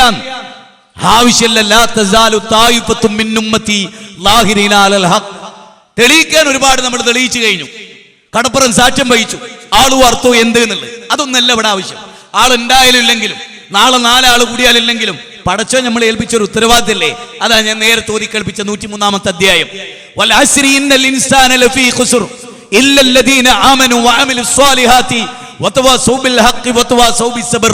മനുഷ്യരൊക്കെ തീരാ നഷ്ടത്തിലാണ്. ഒന്നാമതായി വിശ്വാസം ഉണ്ടാവണം. ഞാൻ ഒരു കാര്യം മാത്രം പറയാം, ഒരേ ഒരു പോയിന്റ് ഇവിടെ മുജാഹിദുകൾക്ക് ഒരു സമാധാനത്തിന് വേണ്ടി പറയാം. ഒരു യുദ്ധരംഗത്ത് ഒരു ശത്രു ഒരു മുസ്ലിമിന്റെ വാളിന്റെ മുമ്പിലെത്തി. അയാൾ ഷഹാദത്ത് കലിമ ചൊല്ലി. ഷഹാദത്ത് കലിമ ചൊല്ലി. ആ ഷഹാദത്ത് കലിമ ചൊല്ലിയ മനുഷ്യനെ കൊന്നുകളഞ്ഞു വാളുകൊണ്ട്. ഈ സ്വഹാബി വാളുകൊണ്ട് വെട്ടി. ആ ഒരു രംഗം എല്ലാവർക്കും അറിയാം. ഞാനൊരു പോയിന്റ് ആയിട്ട് അവതരിപ്പിക്കുകയാണ്. നിങ്ങൾ ആലോചിച്ച്, ഒരു മുസ്ലിമിന്റെ വാൾത്തലപ്പിന് മുമ്പിൽ വന്നപ്പോ ഒരാൾ ഷഹാദത്ത് കലിമ ചൊല്ലി. അങ്ങനെ കപടനായിട്ട് ചെല്ലിയെന്ന് പറഞ്ഞാണ് ആര് കൊല്ലണത്? സ്വഹാബി കൊല്ലണത് വാളുകൊണ്ട്. റസൂലുള്ള കോപാകുലനായി, അദ്ദേഹത്തിന്റെ കണ്ണുകൾ ചുവച്ചു, അദ്ദേഹത്തിന്റെ കോപം വർദ്ധിച്ചു. അദ്ദേഹം വളരെ ഷൗട്ട് ചെയ്ത് സംസാരിച്ചു. നീ അവന്റെ ഹൃദയം തുറന്നു നോക്കിയോ? നീ അവന്റെ ഹൃദയം തുറന്നു നോക്കിയോ? നീ അവന്റെ ഹൃദയം തുറന്നു നോക്കിയോ എന്ന് പ്രവാചക തിരുമേനി സല്ലല്ലാഹു അലൈഹി വസല്ലം ആവർത്തിച്ചു ചോദിച്ചു. ഞാൻ മുസ്ലിം അല്ലായിരുന്നെങ്കിൽ എന്ന് അയാൾ ചിന്തിച്ചു പോയിന്ന. എന്തേ? അയാൾ പറഞ്ഞു, നബിയെ, എന്റെ വാള് കണ്ടപ്പോ അയാൾ ലാ ഇലാഹ ഇല്ലല്ലാഹ് ചെല്ലിയാൻ. അവിടെ ആ റസൂൽ ചോദിച്ച, നിനക്കറിയോ അത്? നീ അവന്റെ ഹൃദയം തുറന്നു നോക്കിയോ? ഇപ്പൊ നിങ്ങൾ എന്നോട് ചോദിക്കുകയാണ്. ഇപ്പൊ ഇന്ന് ഞാൻ ഇങ്ങോട്ട് വരുമ്പോ ഖത്തറിന്നൊരു സാധു, ഒരു തിരുവനന്തപുരം കരുനാഗപ്പള്ളിക്കാരൻ, കൊല്ലം ജില്ലക്കാരൻ, ഒരു സാധുവായ മനുഷ്യൻ, അയാൾ വിളിച്ചു ചോദിച്ചു, ഞാൻ ഈ അടുത്ത കാലത്താണ് മുജാഹിദ് പ്രസ്ഥാനത്തിലേക്ക് നിങ്ങളെ പോലെയുള്ള ആളുകളുടെ പ്രസംഗം കേട്ടാ വന്ന് നിങ്ങൾ ജിന്നിനെ വിളിച്ച് പ്രാർത്ഥിക്കാന്ന് പറയുന്നുണ്ട് എന്നാണ് നിങ്ങളെ കൂട്ടത്തിൽ ഉണ്ടായിരുന്ന ആളുകൾ ഞങ്ങളോട് പറയുന്നത്. അപ്പൊ അവർക്ക് കിട്ടുന്ന മെസ്സേജ് അതാണ്. അപ്പൊ ഞാനത് ചിന്റെ കേസറ്റ് നിങ്ങൾ ഇന്നലെയും കേട്ടു എന്നല്ലേ പറഞ്ഞത്? നിങ്ങൾക്ക് എന്ത് തോന്നി? നിങ്ങൾ ഒരിക്കലും പറയില്ല എന്ന് തോന്നി. ശരി, എനിക്ക് അങ്ങനെ ഒരു വിശ്വാസം ഉണ്ടായിരുന്നേ ഞാൻ എന്താ പറയാ? ഒരു കാര്യം നിങ്ങളോടൊക്കെ ഞാൻ പറയാ. ഒരു കാര്യം ദീനിൽ സ്ഥിരപ്പെട്ടു എന്ന് പറഞ്ഞാ സുബ്ഹാനല്ലാഹ്, നിങ്ങൾ എല്ലാവരും എതിർത്തു വിചാരിക്കുക. പ്രസ്ഥാനത്തിന്റെ മുഴുവൻ ആളുകൾ സ്റ്റേജിൽ വെച്ച് തച്ചൊന്നാ പോലും എനിക്ക് പറയാനുള്ള ഞാൻ പറയും. അങ്ങനെ ആൺകുട്ടിയായിട്ട് എന്റെ വാപ്പ എന്നെ വളർത്തി. എനിക്ക് ഈ സംഭവം വെച്ചുകൊണ്ട് ഒരു കാര്യം ദീൻ അറിയുന്നവരോട്, അല്ലാതെ ഓരോ പണ്ഡിതന്മാരുടെ പേരിന്റെ അറ്റത്ത് മദനീന്നോ സെലഫിന്നോ ഉണ്ടായതുകൊണ്ട് നന്നാവൂല എന്ന് ലോകം തിരിഞ്ഞു കഴിഞ്ഞു. അതുകൊണ്ടാണ് ഞാൻ പറയുന്നത്, ഈ സംഭവം കേട്ടിട്ട് നന്നാൻ ആഗ്രഹിക്കുന്നവരോട്, വാളോ ഓങ്ങിയപ്പോ പോലും ഷഹാദത്ത് കലിമ ചെല്ലിന്ന് എന്നോട് വെച്ചോളൂ. അപ്പൊ പോലും അവനെ കൊല്ലാൻ പോപ്പില്ലോ ഷഹാദത്ത് കലിമ ചെല്ലിയ. ഞാൻ പറഞ്ഞാ പോരത്ര എന്റെ വിശ്വാസം. ഞാൻ പറയും, എനിക്ക് ജിന്നിനോട് ജീവിതത്തിൽ ഒരിക്കലും ഒരു നിലക്കും വിളിക്കണമെന്ന് അഭിപ്രായമില്ല. അത് തെറ്റാന്ന് വിശ്വസിക്കുന്നവനെ ഞാൻ പറഞ്ഞ അല്ല എന്ന് പറഞ്ഞിട്ട് ആർക്കും അവിടെ മുതലെടുക്കാൻ? നിങ്ങൾ ഇങ്ങനെ ബേജാറാവണ്. ഇവിടെ ഒരൊറ്റ കാര്യം, ഞാൻ അല്ലാത്തവരോട് പ്രാർത്ഥിക്കുന്നില്ല എന്ന് ഉറപ്പുവരുത്തേണ്ടത് അബ്ദുറഹ്മാൻ സലഫിന്റെ മുമ്പിലല്ല, AP അബ്ദുൽ ഖാദറിന്റെ മുമ്പിൽ, അള്ളാന്റെ മുമ്പിലാ. എടോ, പടച്ചോനാണ് ശിർക്കിനും തൗഹീദിനും പ്രതിഫലം തരുന്നത്. അല്ലാതെ പ്രസിഡന്റ്, സെക്രട്ടറിയും യൂണിറ്റ് മണ്ഡല സെക്രട്ടറിയും ട്രഷററും പൈസക്കാരും ഒന്നല്ല. അല്ല, പിന്നെ ആരാണ്? അള്ളാന്റെ മുമ്പിൽ ഞാൻ മുവഹിദാന്ന് തെളിഞ്ഞാൽ ഞാൻ സ്വർഗത്ത് പോകും. നിങ്ങൾ എല്ലാവരും കൂടി KNMന്റെ ലോകത്ത് കഴിഞ്ഞ കാലം മരിച്ചവരും ഇപ്പൊ ജീവിച്ചിരിക്കുന്നവരും വരാനിരിക്കുന്നവരും എല്ലാരും കൂടി പടച്ചോന്റെ മുമ്പിൽ ഞാൻ മുശ്രിക്കാരന അള്ള സമ്മതിക്കുവോ? അള്ള പഠിപ്പിച്ച തൗഹീദില ഞാൻ, എനിക്ക് 100% ഉറപ്പുണ്ട്. ഞാൻ എന്റെ റബ്ബിനെ ബോധ്യപ്പിടിച്ചാൽ മതി. അതുകൊണ്ട് എനിക്ക് നിങ്ങളോട് പറയാനുള്ള എന്താ അറിയോ? കെഞ്ചാനൊന്നും ആരും പോണ്ട. നമ്മൾ അള്ള ഏൽപ്പിച്ചൊരു ദൗത്യമുണ്ട്. നമുക്ക് വലിയൊരു എനർജി അള്ള തന്നിട്ടുണ്ട്. നല്ല കഴിവുള്ളവരും പടച്ചോന്റെ തൗഫീഖിനാൽ നമുക്ക് തന്നിട്ടുണ്ട്. പിന്നെ ഈ തിരിഞ്ഞു നിൽക്കുന്നവരുണ്ടല്ലോ, ഓലുണ്ടായത് നമ്മളെ പോലത്തെ വായതുകൊണ്ടാ. അതൊരു അഹങ്കാരത്തോട് പറയല്ല. അതുകൊണ്ട് ആ ആളുകളൊക്കെ ഇവിടെ ഉണ്ട്. ബേജാറായി വെറുതെ ടൈം വേസ്റ്റ് ചെയ്യേണ്ടത് എനിക്ക് എല്ലാവരോടും പറയാനുള്ളത്. ബേജാറായിട്ട് ടൈം വേസ്റ്റ് ചെയ്യേണ്ട ഒരു ആവശ്യത്തിലില്ല. അതുകൊണ്ട് നന്നായിട്ട് കരുതിക്കോളി. അള്ളാന്റെ ദീന് ജനങ്ങളോട് പറഞ്ഞോ എന്നല്ല നമ്മളോട് ചോദിക്കും, ഉറപ്പാണ്. അതുകൊണ്ടാണല്ലോ കാലു മഅദിറത്തൻ ഇലാ റബ്ബിക്കും വലഅല്ലക്കും യത്തഖൂൻ എന്ന് പറഞ്ഞ്. ഒന്നാമത്തെ കാര്യം എന്താ? നാട്ടുകാർ എന്നാലല്ലോ, അത് ആദ്യമായിട്ട് പഠിച്ചോളി. ഖുർആൻ എന്താ പറഞ്ഞ? ബനു ഇസ്രായേലുകൾ മീൻ പിടിക്കരുത് എന്ന് പറഞ്ഞ പോലെ മീൻ പിടിച്ച്. അപ്പൊ അവിടെ 2 ടൈപ്പ് ആള് വേറെ ഉണ്ടായി. ഈ മീൻ പിടിച്ചവരല്ലാത്ത അതിലൊരു ടീം എന്താ, അവർ മീൻ പിടിച്ചില്ല, അള്ളാഹ് ഹറാമാക്കിയതുകൊണ്ട് അവർ ചെയ്തില്ല. പക്ഷേ തെറ്റി ചെയ്തവരവർ തിരുത്തിയില്ല. അവരെ പണി എന്താ അറിയോ? തെറ്റി തിരുത്തിയവരെ തടുക്കുക. ഇന്നത്തെ ചില ടീമുണ്ടല്ലോ നമ്മുടെ കേരളത്തിൽ, ഇപ്പൊ മുജാഹിദുകൾ എന്തെങ്കിലും ഒരു തെറ്റൊരാളെ തിരിച്ച്, നിങ്ങൾ എന്തിനാ ഈ ശാഖാപരമായ കാര്യത്തിൽ തർക്കിക്കാൻ പോണ്? അങ്ങനെ ഒരു ടീം നൂറ്റാണ്ടുകൾക്ക് മുമ്പാ ഉള്ളത് പറയുന്നത്. ഇത് ഈ ചരിത്രം ലോകത്തിന് പഠിപ്പിച്ചു കൊടുക്കണേ.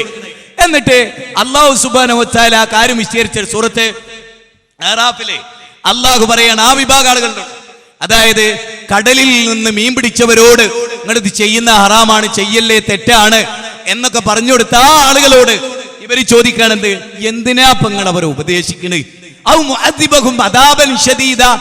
അല്ല കഠിനമായി സൃഷ്ടിക്കാനോ അല്ലെങ്കിൽ പൂർണ്ണമായി നശിപ്പിക്കാനോ അല്ല ഉദ്ദേശിച്ച ഒരു ജനതയല്ലേ അവര്? നിങ്ങൾ എന്തിനാ അവരോട് പറയുന്നത്? അതിന് ആ നാട്ടുകാരുടെ അതായത് അക്കാലഘട്ടത്തിലെ ഇസ്ലാഹി പ്രവർത്തകർ പറഞ്ഞ മറുപടി എന്താ അറിയോ? കാലു മഅദിറത്തൻ ഇലാ റബ്ബിക്കും, ഞങ്ങളെ ഏൽപ്പിച്ച ദൗത്യം ഞങ്ങൾ നിർവഹിച്ചിരുന്നു, നന്മ കൽപ്പിച്ചിരുന്നു, തിന്മ വിരോധിച്ചിരുന്നു. അതിലാണ് ഒന്നാമത്തെ. ഈ പ്രസംഗം എന്തിനാ? എനിക്ക് തടി കഴിച്ചിലാക്കാനാ. ഞാൻ തുറന്നാണ് പറയാം, ഇന്റെ തടി കഴിച്ചിലാക്കാനാ. സംഘാടകരത് കൂടിയല്ല. അല്ല, ഇത് സംഘാടകര് വെച്ച എന്തിനാ? ഓല തടി കഴിച്ചിലാക്കാനാ. എവിടുന്ന്? നരകത്തുനിന്ന്. രണ്ടാമത്തെ കാര്യമാണ് എന്ത്? വല അല്ലക്കും യത്തഖൂൻ, ഓല് നന്നായേക്കാം. ഇത് ഖുർആനാ പറയുന്നത്, ഇത് വിശുദ്ധ ഖുർആനാ പറയും. അപ്പൊ നമ്മുടെ ദൗത്യം എന്താ?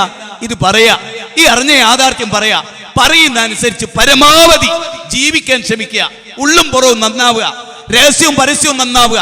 കേടുവന്ന മേഖല അറിഞ്ഞാ തിരുത്തുക, പശ്ചാത്തപിക്കുക, അള്ളാഹിനോട് ഖേദിച്ചു മടങ്ങുക, പടച്ചോനോട് പറയാ. അറിഞ്ഞുകൊണ്ട് തെറ്റിലുറച്ച് എനിക്ക് തെറ്റാ പറ്റിയെന്ന് പറയാ. സുഹൃത്തുക്കളെ പറയാ, അതിനൊരു മടിയില്ല, ഒരു മടി ഉണ്ടാവേണ്ടയില്ല. കാരണം നാട്ടുകാരെ മുമ്പിൽ നന്നാനും കേടുവരാനും അല്ല, സൃഷ്ടിച്ച നാഥന്റെ മുമ്പിൽ രക്ഷപ്പെട്ടോളൂ മനുഷ്യരെ, സൃഷ്ടിച്ച നാഥന്റെ മുമ്പിൽ രക്ഷപ്പെട്ടോളൂ. അതാ എല്ലാരോടും പറയാനുള്ളത്. തട്ടിപ്പ് കാണിച്ച് ഇവിടെ ജീവിച്ചിട്ട് കാര്യമില്ല. ഒരു ലേറ്റസ്റ്റ് ഉദാഹരണം പറയാൻ ഞാൻ സമസ്തയെ കുറിച്ച്, അത് മുങ്ങുന്ന കപ്പലാണ്. ആ കപ്പലിൽ നിന്ന് ചാടിക്കോളി, എന്നിട്ട് നൂഹ് നബിയുടെ കപ്പൽ ഇവിടെ ഉണ്ട്, ഫിർഖത്തുന്നാജിയുടെ കപ്പൽ, സുന്നത്തിന്റെ കപ്പൽ, അതിൽ കയറിക്കൊളിയർ. ഈ പ്രസ്ഥാനം ഇവിടെ മുങ്ങാൻ പോവുകയാണ് എന്ന് പറഞ്ഞു. ഏത്? സമസ്ത പ്രസ്ഥാനം. അതിന് നൗഷാദ് ചെയ്ത പണിയൊക്കെ ഉണ്ട് ഹസനി. ഈ പ്രസ്ഥാനം ഇവിടെ മുങ്ങാൻ പോവുകയാണ്. കൂട്ടരെ, ഇതാരാ പറയുന്നത്? ബാലുശ്ശേരി. ഈ പ്രസ്ഥാനം എന്ന് പറഞ്ഞാൽ ബാലുശ്ശേരിന്റെ പ്രസ്ഥാനം, ചാടിക്കോളി എന്നാ പറയുന്നത്. ഉണ്ടോ? അപ്പൊ ഞാൻ പറഞ്ഞതിന് നേരെ എതിരെ ആശയ ആൾക്കാർ കേൾക്കുക. ഈ പണിയെടുക്കുന്നത് എന്തുകൊണ്ടാണ്? അള്ളാനെ പേടിയില്ലാത്തോണ്ട്. കാരണം എന്റെ വാക്ക് ഫുള്ളായിട്ട് മലക്കൽ രേഖപ്പെടുത്തിയില്ല, CD ചിലപ്പോ കേടുവന്നു. നിങ്ങൾ എന്ത് സംവിധാനം വരുത്തിയാലും ചിലപ്പോൾ കേടുവന്നു അള്ളാന്റെ റെക്കോർഡിലോ. അപ്പൊ ഈ ജാതി ടൈപ്പ് ദേവത്ത് അപ്പുറം പറഞ്ഞു, അത് വളരെ ഗൗരവമാണ്. അപ്പൊ വലുവന്നഹും ഇല്ലലമു എന്നൊരായത്ത് ഈ അധ്യായത്തിൽ സൂറത്തിൽ നിസായിൽ ഇല്ല എന്ന് പറയേണ്ടതിന് പകരം ധാരണ തെറ്റി ഞാൻ എന്ത് പറഞ്ഞു? വലുവന്നഹും ഇല്ലലമു എന്ന് തുടങ്ങുന്ന ആയത്ത് ഖുർആനിലില്ല. അത് നൗഷാദ് ഹസനി ക്ലിപ്പിംഗ് ഇട്ടു. ക്ലിപ്പിംഗ് ഇട്ടപ്പോ അപ്പുറം കേൾപ്പിച്ച് അനസ് മൗലവി, എന്റെ പ്രിയപ്പെട്ട സുഹൃത്ത്, അതിന് മറുപടി പറഞ്ഞു നൗഷാദ് ഹസനിക്ക്, മൊയ്ലിയാരെ അപ്പുറം കേൾപ്പിക്കാൻ ധൈര്യമുണ്ടോ? ബാലുശ്ശേരി ഇങ്ങനെ പറഞ്ഞേ, ബാലുശ്ശേരി ഇങ്ങനെ പഠിപ്പിച്ചേ എന്ന് പറഞ്ഞിട്ട് ഇട്ടിട്ട് കേൾപ്പിച്ചു. നൗഷാദ് ഹസനിക്ക് മറുപടി അറിഞ്ഞു. പിന്നുണ്ടായത് എന്താ അറിയോ? പിന്നുണ്ടായത് എന്നോടുള്ള ശത്രുത്വ. നൗഷാദ് ഹസനി പ്രസംഗിച്ച് അതേ പ്രസംഗം പിന്നീട് അനസ് പ്രസംഗിച്ചു. ബാലുശ്ശേരി ഒരു ആയത്ത് കട്ട് ചെയ്തു, 4 ആയത്ത് ഖുർആനിലുണ്ട്, വലുവന്നഹും ഇല്ലലം. അപ്പൊ ഇത് എന്ത് മനസ്സിലാക്കി തരും എല്ലാവർക്കും? പിണങ്ങിയ നെറികേട് കാണിക്കുക, അത് വിശ്വാസികളുടെ ബാധ്യതയല്ല, വിശ്വാസികൾ ചെയ്യാൻ പാടില്ല. ഉള്ള പോലെ പറയാൻ തന്നെ ഇഷ്ടം പോലെ ഉണ്ട്. പിന്നെ എന്തിനാ വേറെ? അപ്പൊ നുണ പറഞ്ഞിട്ട് ജയിക്കുക. നുണ പറഞ്ഞിട്ട് എത്ര ജയിക്കൂ? ഇവിടെ 4 ആളെ കിട്ടും. ഓൻ കയ്യടിക്കും, സ്റ്റേജ് ഇറങ്ങും, ഉസ്താദെ ഉഷാറായിരുന്നു കേട്ടോ അറിയൂ. ഈ പൊക്കലും പൊങ്ങിക്കലും ഒരുപാട് ആളെ നശിപ്പിച്ചിട്ടുണ്ട് ഇവിടെ. അത് തിരിച്ചറിയണം, മനസ്സിലാക്കണം. മനസ്സിലായോ? തോന്നിയാസ കൂടുതൽ ഒരു മൊയ്ലിയാർ പ്രസംഗിച്ച മൂപ്പർക്ക് കയ്യെടുത്ത്, ഉസ്താദ് എങ്ങൾ തന്നെയാ നമുക്ക് ആവശ്യം, നിങ്ങൾ സ്റ്റേറ്റ് പ്രസിഡന്റ് ആണോ? കേടിരുത്തി ഓനെ ഇബിലീസാ കുട്ടിയെ. ഓൻ പറഞ്ഞപ്പോ ഇയാളും അങ്ങ് പൊങ്ങി. അങ്ങനെ ഒരുപാട് ആള് ചിലപ്പോ ഈ ജാതി കവാത്തും ക്ലിപ്പിംഗ്, ചില ആളുകൾക്ക് ഉറക്കത്ത് വരെ ക്ലിപ്പിംഗ് ആണ്. മോളെ ആ ക്ലിപ്പിംഗ് ഇടുന്നു, രസകരമായ അനുഭവമാണ്. ഏത്? ഉറങ്ങി നേരത്ത് കെട്ടിയോളോട് ആ ക്ലിപ്പിംഗ് ഇടുന്നു. ഓള് ക്ലിപ്പിംഗ് ഇടേ, ഓള് കിടന്നുറങ്ങിയ എന്ന് പറഞ്ഞാൽ ക്ലിപ്പിംഗ് മാത്രം ദീന്. ഇതില്ലാത്തൊരു കാലം ഇവിടെ ഉണ്ടായിട്ടില്ലേ? അത്യാവശ്യമാണോ ആളുകൾക്ക് കൃത്യത പഠിപ്പിച്ചു? അയാളത് പറഞ്ഞിട്ടില്ല എന്ന് അയാൾ നിഷേധിക്കുക, അത് തെളിയിക്കേണ്ട ഒരു ഉത്തരവാദിത്തം ഉണ്ടോ? അത് കേൾപ്പിച്ചു കൊടുക്കുക. ഒരു കാലത്ത് ജിന്ന് ഭൗതികാണ് എന്ന് വാദിക്കുക, തൊണ്ട ഇടറുക, കണ്ണെന്ന് വെള്ളം ഒലിക്കുക, എന്നിട്ട് കിതാബൊക്കെ എടുത്ത് ഉയർത്തുക. 2 ആഴ്ച കഴിഞ്ഞപ്പോ എന്തോ താല്പര്യം, അതെന്താ നമുക്കറിയില്ല, നമ്മൾ കണ്ടില്ല, എന്തോ ആവട്ടെ, എന്ത് താല്പര്യത്തിൽ അല്ല, ജിന്ന് ഭൗതികം തന്നെ അഭൗതികം തന്നെ കാഫിർ മുശ്രിക്കാണെന്ന് പറയാ. അങ്ങനെ പറയുമ്പോ നമ്മുടെ അല്ല മൗലവി, നിങ്ങളല്ല ഇതിനെ കഴിഞ്ഞ 2 മാസം മുമ്പ് ഇങ്ങനെ പറഞ്ഞ്, അന്ന് ദീന് തിരിയാതെ ഞങ്ങൾ സ്റ്റേജിൽ കയറി തൗഹീദ് പറഞ്ഞ് എന്ന് ചോദിക്കാൻ ആ ക്ലിപ്പിംഗ് ഇടേണ്ടി വരും. അത് ഇട്ട് കൊടുക്കുക, ന്യായമാണ്. നേരെ മറിച്ച് മനുഷ്യരോടൊരു വലിയ ദൗത്യം ഇവിടെ നിർവഹിക്കാല്ലേ, വലിയൊരു ദൗത്യം. ആ ദൗത്യം ഇവിടെ നിർവഹിക്കപ്പെടുകയാണ്. സഹോദരങ്ങളെ, മതം മനുഷ്യന്റെ ജീവിതത്തിലുടനീളം ഇടപെടുന്ന പടച്ചോൻ അവതരിപ്പിച്ച മതം, നന്മയും തിന്മയും അതിൽ ഏറ്റവും പ്രധാനമാണ്. അല്ലാഹു സുബ്ഹാനഹു വ തആല പറയാണ്, ഇന്നാ നഹ്നു നസ്സൽന ദിക്റ വ ഇന്നാ ലഹു ലഹാഫിദൂൻ. തീർച്ചയായും ഈ ഖുർആനിനെ നാമാണ് അവതരിപ്പിച്ചത്, നാം തന്നെ അതിനെ സംരക്ഷിക്കുകയും ചെയ്യും. വിശുദ്ധ ഖുർആനിലെ 15-ാം അധ്യായം 9-ാമത്തെ വചനമാണ്. ഈ ഗ്രന്ഥത്തെ നാമാണ് അവതരിപ്പിച്ചത്, നാം തന്നെ ഇതിനെ സംരക്ഷിക്കുകയും ചെയ്യും. ഈ ഗ്രന്ഥം ലോകത്തുള്ള മനുഷ്യർക്ക് മുഴുവൻ ഓതിക്കൊടുക്കാനുള്ളതാണ്. യാ അയ്യുഹന്നാസ്, ഏ ജനങ്ങളെ, ഖദ് ജാഅതുകും ബസായിറും മിർ റബ്ബിക്കും, നിങ്ങളുടെ റബ്ബിങ്കൽ നിന്ന് നിങ്ങളുടെ കണ്ണ് തുറപ്പിക്കുന്ന ഒരു ഗ്രന്ഥം. അൻആമിലെ 104-ലും ആറാഫിലെ 103-ലും അല്ലാഹു സുബ്ഹാനഹു വ തആല നമ്മെ പഠിപ്പിച്ചിട്ടുള്ളതാണിത്. ഒന്ന്, നിങ്ങളുടെ കണ്ണ് തുറപ്പിക്കുന്ന ഗ്രന്ഥമാണ് ഈ ഗ്രന്ഥം. ഈ ഗ്രന്ഥം ഒരു കാര്യം അനുവദനീയമാണ്. ഞാൻ പറയുന്ന പോയിന്റ് നിങ്ങൾ ശ്രദ്ധിക്കണം. അനുവദനീയമാണ് എന്ന് ഖുർആൻ പറഞ്ഞിട്ട് ഇന്ന് ഞാൻ ഈ സംസാരിക്കുന്ന നിമിഷം വരെ അത് മനുഷ്യർക്ക് ഉപദ്രവമാണെന്ന് തെളിയിക്കപ്പെട്ടിട്ടില്ല. അപ്പൊ മദ്യം ഇസ്ലാം ഹറാമാക്കി, പലിശ ഇസ്ലാം ഹറാമാക്കി എങ്കിൽ അത് മാനവ സമൂഹത്തിന്റെ പുരോഗതിക്ക് നല്ലതാണ് എന്ന് ഇന്ന് വരെ തെളിയിക്കപ്പെട്ടിട്ടില്ല. ഇന്ന് വരെ. അതുകൊണ്ട് തന്നെ ഇസ്ലാം ഒരു കാര്യം, ഇപ്പൊ പ്രവാചക തിരുമേനി ഒരു കാര്യം പഠിപ്പിച്ചു.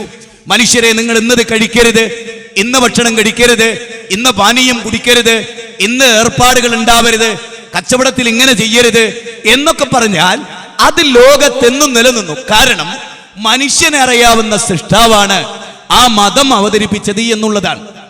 അങ്ങനെ ഒരു മതം ജനങ്ങളുടെ വീട് വിടാന്തരം കയറി ജനങ്ങളെ അറിയിക്കേണ്ട ഒരു വലിയ ബാധ്യതയുണ്ട്. ഞാൻ മെനയാന്ന് ഇതുവരെ നമ്മുടെ ദേവത്തെത്തിയിട്ടില്ലാത്തൊരു സ്ഥലം കോഴിക്കോട് ജില്ലയിലെ അവിടെ ചെന്നിട്ടൊരു പ്രസംഗം നടത്തി. സുബ്ഹാനല്ലാഹ്, അമുസ്ലിങ്ങൾ ഇങ്ങനെ അങ്ങോട്ട് നിറഞ്ഞു നിന്നിട്ട് അവർ ഫുള്ളായിട്ട് കേട്ട് വന്നിട്ട് ഒരാളെ മുമ്പിൽ കൈകൂപ്പി നിന്നു. ഞാൻ പറഞ്ഞു, ഇതിൻ്റെ ഒന്നും ആവശ്യമില്ല, നിങ്ങൾക്കിത് ക്ലിക്ക് ചെയ്തിട്ടുണ്ടോ, ഞങ്ങളിത് പഠിച്ചതിനനുസരിച്ച് ജീവിക്കാം, അത്രേ. അത് നൽകുന്നൊരു സംതൃപ്തി നമ്മളെ സംബന്ധിച്ചിടത്തോളം അറിയാത്ത ഇത് മരിച്ചുപോയ ഒരുപാട് ആളുകൾ. അപ്പൊ ഞാൻ പലപ്പോഴും ഓർക്കാറുണ്ട്, എൻ്റെ ഒരു അധ്യാപകൻ ബാലമാഷ്, ഞാൻ നിരന്തരമായി എൻ്റെ പ്രസംഗത്തിലൊക്കെ, ഞാൻ ഇടവണ്ണ GHS പഠിച്ചിരുന്ന കാലത്ത് എൻ്റെ കൂടെ പഠിച്ച ഒരു ബാലൻ ഉണ്ടായിരുന്നു. ഞാൻ പിന്നീട് ജീവിതത്തിൽ ഒരിക്കലും ബാലനെ കണ്ടിട്ട്, അല്ലാത്ത എൻ്റെ എല്ലാ സുഹൃത്തുക്കളെയും എപ്പോഴെങ്കിലും മരിച്ചുപോയിട്ടുണ്ട് ചില ആളുകൾ, അല്ലാത്ത എല്ലാവരെയും കണ്ടിട്ടുണ്ട് ഞാൻ. പക്ഷെ ബാലനെ ഞാൻ ഒരിക്കലും കണ്ടിട്ടില്ല. ഇവിടെ എവിടെയോ ആയിരുന്നു താമസം, എനിക്കറിയില്ല. എന്തായിരുന്നാലും ഇന്നും ആ ബാലനോട്, അന്ന് ഞാൻ 8ാം ക്ലാസ് വിദ്യാർത്ഥിയാണ്, ബാലൻ എനിക്ക് തൗഹീദ് എത്തിച്ചു കൊടുക്കാൻ കഴിഞ്ഞില്ലല്ലോ എൻ്റെ ക്ലാസ്സിൽ പഠിച്ചൊരു കുട്ടി എന്ന നിലയിൽ. അല്ലാത്ത ഒരുവിധപ്പെട്ട ആളുകൾക്കെല്ലാം ഈ സന്ദേശം ഒരു നിലക്കല്ലെങ്കിൽ ഒരു നിലക്ക്. അതിൽ എൻ്റെ മാഷ് മരിച്ചപ്പോൾ അദ്ദേഹത്തെ ചിതയിലേക്ക് എടുത്ത് അദ്ദേഹത്തിന്റെ ബോഡി കത്തിച്ചാമ്പലാവുമ്പോൾ ഞാൻ ഓർത്ത്, പടച്ചോനെ, എൻ്റെ ബാലൻ മാഷിക്ക് ഈ വെളിച്ചം എത്തിച്ചു കൊടുക്കുന്നതിൽ ഞാൻ പരാജയപ്പെട്ടിട്ടുണ്ടോ എന്ന് ചിന്തിച്ചപ്പോഴാണ് എൻ്റെ മനസ്സിലോടി വന്ന 3 പ്രോഗ്രാം എൻ്റെ നാട്ടിൽ തന്നെ മുസ്ലിങ്ങൾക്ക് വേണ്ടി സംഘടിപ്പിച്ച് ഞാൻ തന്നെ അതിൽ പ്രസംഗിച്ചു. അതിൽ മാഷ് മുന്നിലുണ്ടായിരുന്ന കഥ അൽഹംദുലില്ലാ എന്ന് ആശ്വസിക്കാൻ. ഇപ്പം നമ്മുടെ ഓഫീസിൽ ജോലി ചെയ്യുന്ന പിന്നെ സുബ്രഹ്മണ്യൻ, സുരേന്ദ്രൻ, അല്ലെങ്കിൽ ദേവകി ടീച്ചർ, നമ്മുടെ പ്രിൻസിപ്പൽ, അവരുടെ കൂടെയൊക്കെ 16 കൊല്ലം ജോലി ചെയ്ത മുജാഹിദികൾ ഉണ്ടാവും. ഒരു 5 മിനിറ്റ് ഇത് നമ്മൾ ഓർക്കണം. നമ്മൾ മരിച്ചു പോവും ഏത് നിമിഷവും. നമ്മൾ ഒരു ദൗത്യമുണ്ട്.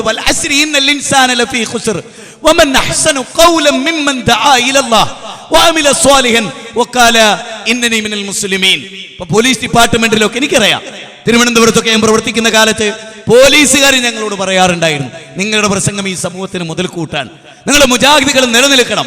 ഈ ഭീമാപള്ളി പരിസരത്തൊക്കെ നിങ്ങളുടെ പ്രസംഗയുടെ പ്രശ്നങ്ങളൊക്കെ ഉണ്ടായിട്ടുണ്ട്, ഞങ്ങൾക്കൊക്കെ വരേണ്ടി വന്നിട്ടുണ്ടെങ്കിലും ഒരുപാട് മാറ്റങ്ങൾ ഞങ്ങൾക്ക് തന്നെ അനുഭവിക്കാൻ കഴിഞ്ഞിട്ടുണ്ട്. അദ്ദേഹം എന്നോട് പറഞ്ഞത് ഒരിക്കൽ ഇതാണ്, ഈ വെള്ളക്കടവ് പരിസരത്തൊക്കെ ഉണ്ടായിരുന്ന കൊട്ടേഷൻ പാർട്ടികളിൽ പെട്ടവർ വരെ പിന്നെ മുജാഹിദ് പ്രസ്ഥാനത്തിന്റെ പണ്ഡിതന്മാരുടെ പ്രസംഗം കേട്ടിട്ട് നന്നായി, അവരെ കൊണ്ടുള്ള തലവേദന ഞങ്ങൾക്ക് അവസാനിച്ചു. അതുകൊണ്ട് നിങ്ങളുടെ പ്രസ്ഥാനം എന്നും നിലനിൽക്കണം. പൊൻകുന്നം വർക്കിയുടെ നാട്ടിൽ ഞാൻ പ്രസംഗിക്കവിടെ ഖുറാഫികളെ ബേളം വെച്ച് സ്റ്റേജ് നിർത്താൻ വന്നപ്പോ ജോസ് എന്ന് പറഞ്ഞൊരു SI അയാൾ ജീപ്പ് ഇങ്ങനെ കൊണ്ടുവന്ന് കറക്കി സ്റ്റേജിന് മുമ്പിൽ ഇട്ടിട്ട് പറഞ്ഞു, നീ പ്രസംഗിച്ചില്ലേ എന്ന് നിനക്കടിയിട്ടു. 2 മണിക്കൂർ പ്രസംഗിച്ച മുജാഹിദ് പ്രസ്ഥാനം എന്താന്ന് എനിക്കറിയാം, ആരവിടെ തടുക്കുക എന്ന് നോക്കട്ടെ എന്നാണ്. അങ്ങനെ പരിശോധിച്ച് നോക്കുമ്പോൾ അദ്ദേഹം പിന്നെ നമ്മുടെ സോവനീർ വർഷങ്ങളായി സമ്മേളനവും സോവനീറൊക്കെ വായിച്ച് മുജാഹിദ് പ്രസ്ഥാനം എന്താണെന്ന് അറിഞ്ഞ ആളാണ്. അപ്പൊ ഡിപ്പാർട്ട്മെന്റിനെ, അതുപോലെ പോലീസുകാരെ, രാഷ്ട്രീയക്കാരെ ഒക്കെ നമ്മളെ കുറിച്ച് ചീഞ്ഞോടെ മുറിച്ചിടണം എന്ന് പറഞ്ഞ ആളുകളുണ്ട്. ഈ തൊട്ടടുത്തൊക്കെ ജീവിക്കുന്ന ആളുകൾ തെറ്റിദ്ധരിച്ചിട്ടാവാന്നാ ഞാൻ പറയുന്നത്. അപ്പൊ ഈ നാട്ടുകാർക്ക് ഒരു ബാധ്യത ഉണ്ട്. ആരാ അവിടെ ചീഞ്ഞത്, ആരാ അവിടെ ചീഞ്ഞതല്ലാത്ത. ഒരാൾക്ക് നല്ല തക്കാളി കണ്ടിട്ട് കെട്ടിയെടുക്കുന്നതെന്ന് തോന്നിയ ഒരു രക്ഷയില്ല, അയാളെ കണ്ണിനെന്തോ തരാറുണ്ട് എന്ന് മനസ്സിലാക്കിയല്ലാതെ വേറൊന്നും അതിൽ നിർവഹിക്കാല്ല. നല്ലൊരു തക്കാളിയും കെട്ടതും അപ്പുറത്തുണ്ട്. കെട്ടതിനെ നല്ലതാക്കി അയാൾ എടുത്തുകൊണ്ടുപോവുകയും നല്ലതിനെ ചീഞ്ഞെന്ന് അയാൾ വിളിക്കുകയും ചെയ്ത തകരാറ് തക്കാളിക്കല്ല, അത് അയാൾക്കാ. അത് വളരെ സിമ്പിളാണ് ആ കാര്യം. അപ്പൊ അതൊക്കെ ഒരു പക്ഷേ തെറ്റിദ്ധരിച്ചിട്ടാവാം. അപ്പൊ എല്ലാവരും ചെന്ന് തെറ്റിദ്ധാരണകൾ, അത് നമ്മുടെ ബാധ്യതയാണ്. നിങ്ങൾ എന്നെ കുറിച്ച് എനിക്ക് ഓർമ്മയുണ്ട്, പിലാത്തറ സമ്മേളനത്തിൽ ബഹുമാനനായ ഞാൻ ഏറെ ആദരിക്കുന്ന, ഇന്നും ഒരു പഴവും ആദർശ രംഗത്ത് പറ്റിയിട്ടില്ല എന്ന് 100% ഞാൻ വിശ്വസിക്കുന്ന ചെറിയ മുണ്ടം അബ്ദുൽ ഹമീദ് മദനി. ഞാൻ അദ്ദേഹത്തിന്റെ പുസ്തകങ്ങൾ വായിച്ച പോലെ ഒരാളതും വായിച്ചിട്ടില്ല. ചെറിയ മുണ്ടം അബ്ദുൽ ഹമീദ് മദനി അങ്ങ് പിന്നെ പിലാത്തറ സമ്മേളനത്തിൽ ജിഹാദ് എന്നതായിരുന്നു മൗലവിയുടെ വിഷയം. വളരെ ഗംഭീരമായി ഇന്ത്യൻ പശ്ചാത്തലത്തിൽ ജിഹാദ് മൗലവി വളരെ വൈകാരികമായി അവതരിപ്പിച്ചു, ചിന്തോ ദീപകമായി അവതരിപ്പിച്ചു. ഞാൻ ഏറ്റവും മുന്നിൽ ഇപ്പോഴും ഞാൻ ആ പിക്ചർ കാണുന്നു. മൗലവി എന്റെ കണ്ണിന് മുമ്പിലുണ്ട്. ആ പ്രസംഗത്തിൽ മൗലവി പറഞ്ഞിട്ടുള്ള വളരെ പ്രധാനമായ കാര്യം, നമുക്കുള്ള ഒരു വലിയ ബാധ്യത സഹോദരാ, ഹിന്ദുക്കളോടുള്ള സമീപനത്തെ കുറിച്ച് പറഞ്ഞെടുത്ത് RSSനോടും BJPയോടും ഒക്കെ ഉള്ള സമീപന സംഘപരിവാരങ്ങളോട് അദ്ദേഹം പറഞ്ഞ, സഹോദര നിനക്ക് എന്നെ കുറിച്ച് എന്തോ ഒരു തെറ്റിദ്ധാരണ ഉണ്ടല്ലോ എന്ന് പറഞ്ഞ് അവന്റെ വീട്ടിൽ കയറി ചെന്ന് തെറ്റിദ്ധാരണ തിരുത്തുന്ന ആ ജിഹാദ്, തെറ്റിദ്ധാരണ തിരുത്തുന്ന വജാഹിദുഹും ബിഹി ജിഹാദൻ കബീറ എന്ന ഖുർആനിലൂന്നിയ ജിഹാദ് നമ്മളതൊക്കെ മറന്നു. നമ്മുടെ സംഘടനകളൊക്കെ ഏതൊക്കെ റൂട്ടുകളിലൂടെയാണ് സഞ്ചരിക്കുന്നതിൽ വിലാപമുണ്ട് നമുക്കേറെ. പക്ഷെ എന്റെ ഓർമ്മ ശരിയാണെങ്കിൽ ഞാൻ ഈ ഇടവണ്ണ ജാമിയയിൽ പഠിക്കുന്ന കാലം മുതൽ ഖതീബാണ്. എനിക്ക് അറിവൊന്നും ഉണ്ടായിട്ടില്ല, ആഗ്രഹമായിരുന്നു പ്രസംഗിക്കാനും ദീന് പറയാനും പറഞ്ഞതനുസരിച്ച് ജീവിക്കാനും ഒക്കെ. ഞാൻ പറഞ്ഞുവല്ലോ, അന്ന് മുതൽ ഇന്ന് വരെ ഒരു സ്റ്റേജിൽ നിന്നൊരു സ്റ്റേജിൽ കയറി എന്നല്ലാതെ സ്റ്റേജിന്റെ എണ്ണം കുറഞ്ഞിട്ടില്ല. പലപ്പോഴും ആളുകൾ വിശ്രമിക്കല്ലേ, നിങ്ങൾ പുറത്തല്ലേ എന്ന് ചോദിച്ചതിനോട് ഞാൻ പറഞ്ഞു, എന്ത് പുറത്ത്, ഉള്ളിലായിരുന്നു അല്ലേ, എന്നാ കുറച്ചെങ്കിലും റെസ്റ്റ് ഇട്ട്. ഒന്നുമില്ല റെസ്റ്റ്, ഒറ്റ ദിവസവും ഇല്ല. 2-3 പരിപാടികളാണ്. കാരണം അന്ന് കൂടി ആലോചിച്ചാൽ എന്താ ഉണ്ടാകുക അറിയോ? ഒരു നാട്ടിൽ ഞാൻ തുറന്നിട്ട് പറയാ, ഒരു മീറ്റിംഗ് ഇങ്ങനെ കൂടിയിട്ട് പറയും, നമുക്ക് ഹുസൈൻ സൽഫിനെ വിളിക്കല്ലേ, അപ്പൊ 4 ആൾ അവിടെ നിന്ന് കേന്ദ്രമാരണി വേണ്ട ആറ്, നമ്മൾ സക്കറിയ സലൈനെ വിളി വേണ്ട ആറി, നമുക്ക് മുജാഹിദ് ബാലിശ്ശേരിനെ വിളിക്കാം, ഏയ് തീരെ വേണ്ട. അങ്ങനെ നല്ല പ്രാസംഗികരെ മനുഷ്യന്മാർക്ക് തിരിയുന്നോലൊന്നും വേണ്ടാറി. ഏയ് ഇപ്പോഴോ ഓരോ വിളിക്കാവൂന്ന് പറഞ്ഞിട്ടാ മീറ്റിംഗ്, പിന്നെ തടുക്കാൻ ആരുണ്ടോ? അതുകൊണ്ട് നാട്ടുകാർ എന്നാ നിങ്ങൾ നോക്കിക്കോളൂ. എവിടെയും കഴിഞ്ഞ ദിവസം ഒരു നാട്ടില് എറണാകുളത്താണെന്ന് തോന്നുന്നു 2 ആളുടെ പ്രസംഗം നടന്നു. ഒന്ന് സക്കറിയ സുലൈയുടെ, ഒന്നിന്റെ സുഹൃത്ത് അനസിന്റെ. ഒരു നിരീശ്വരവാദിയാണ് അയാൾ. ഈ അടുത്ത കാലത്ത് ഇസ്ലാമിനെ പറ്റി പഠിച്ചിങ്ങനെ വരികയാണ്. അപ്പൊ അയാൾ ഈ 2 ആളുടെയും പ്രസംഗം കേൾക്കാൻ വന്നു. എന്നിട്ട് ഇയാൾ സ്വതന്ത്രനായി പറഞ്ഞൊരു അഭിപ്രായം ഞാൻ പറയും. സംഗതി സക്കറിയ സുലൈ വിഷയം ഭംഗിയായി അവതരിപ്പിച്ചു. ചോദ്യോത്തരത്തിന് വളരെ മാന്യമായി മറുപടി പറഞ്ഞു. മറ്റേ ചെങ്ങായി എന്താ അവിടെ നിന്ന് അപ്പുറപ്പുറം കട്ട് ചെയ്ത ക്ലിപ്പിംഗ് ഒറ്റവട്ടം കെട്ട ആർക്കും തിരിയും എന്ന് ആരാ പറയുന്നത്? ഒരു നിരീശ്വരവാദിയാ പറയുന്നത്. മനസ്സിലായില്ലേ? ഒരു നിരീശ്വരവാദിയാണ് പറയുന്നത്. എല്ലാരും മനസ്സിലാക്കുക, എല്ലാരും മനസ്സിലാക്കേണ്ട കാര്യമാണ്. അപ്പൊ നമ്മളെ പ്രവൃത്തി ചെയ്താൽ ആർക്കും തെറ്റിദ്ധരിപ്പിക്കാൻ കഴിയില്ല. തെറ്റിദ്ധാരണ തിരുത്തുമ്പോൾ ആളുകൾ തിരുത്തിക്കോളും. അങ്ങനെ തിരുത്തിയ ആളുകൾ ഉണ്ടാവും അല്ലേ? തെറ്റിദ്ധാരണ ആളുകൾക്ക് വരുമ്പോ അവരിത് കേൾക്കുമല്ലോ. ഇപ്പൊ ഞാൻ പറയാ, ഈ അടുത്ത കാലത്ത് ഞാൻ ഖത്തറിൽ ചെന്നു. വളരെ സ്നേഹമുള്ള ആളുകൾ, നിങ്ങൾ മിണ്ട് തന്നെ വേണ്ട, നിങ്ങളെ നമുക്ക് കാണുന്നെ വേണ്ടാറ്. സൗദി ചെന്ന് ഞാൻ പറഞ്ഞു, ഒന്നുമില്ല, എനിക്ക് നിങ്ങളെ അടുത്തുനിന്ന് കുറച്ച് പഠിക്കാനാണ്. എനിക്ക് തെറ്റ് പറ്റിയെന്നല്ല നിങ്ങൾ പറയണേ, നിങ്ങളാ ഒന്ന് തിരുത്തി തരിക. അതിനാ വരുന്നത്, നിങ്ങളെ തിരുത്താനല്ല, നിങ്ങളെ തിരുത്തണമെന്ന് പറയാനാണ്. അങ്ങനെ സംസാരം കഴിഞ്ഞപ്പോൾ ഞാൻ ചോദിച്ചല്ല, എന്റെ കേസറ്റ് ഇപ്പൊ ഒരുപാട് കാലയിലേക്ക് കേൾക്കണ്. ഇപ്പൊ ഞാൻ നടത്തിയ പ്രസംഗം കേട്ടില്ലേ? കേട്ടു. ഇന്നലെ നടത്തിയും കേട്ടില്ലേ? അതെ. ഇന്ന് ഞാൻ നടത്തിയ ബൈലക്സിലൂടെ നിങ്ങൾ ഇരുന്ന് കേട്ടില്ലേ? കേട്ടു. നിങ്ങൾക്ക് എന്തെങ്കിലും ഒരു ചെറുക്കിന്റെ ലാഞ്ചനമൊന്നും ഇല്ല.